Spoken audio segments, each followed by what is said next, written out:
بسم اللہ الرحمن الرحیم۔ آج اس مختصر ویڈیو میں ہم سرعان اسلوب کی تحقیق کریں گے۔ سرعان یہ جس اسلوب کے اندر استعمال ہو جائے تو اس کا ترجمہ ہم جلدی کے ساتھ کریں گے۔ مثلا اس کی مثال جاءت الكهرباء ولكن سرعان ما انقطعت، بجلی آئی لیکن جلدی سے چلی گئی۔ دوسری مثال دخل الاستاذ الصف ولكن سرعان ما خرج۔ تیسری مثال حفظت الدرس ولكن سرعان ما نسيته۔ تو سرعان ما جس اسلوب کے اندر استعمال ہو جائے تو اس کا ترجمہ ہم جلدی کے ساتھ کریں گے۔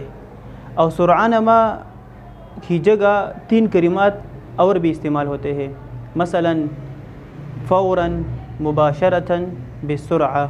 یعنی اگر آپ سرعان ما کی جگہ فوراً پڑھے یا مباشرتاً پڑھے یا بسرعہ پڑھے تو پھر بھی ترجمہ ٹھیک ہوگا، کیونکہ ان تینوں کا ترجمہ بھی ہم جلدی کے ساتھ کرتے ہیں۔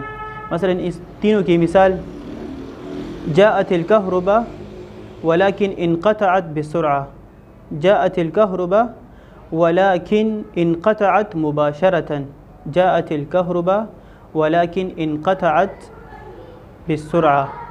تو سرعان ما، مباشرة، فوراً، بالسرعة، ان چاروں کلماتوں کا ترجمہ ہم جلدی کے ساتھ کریں گے۔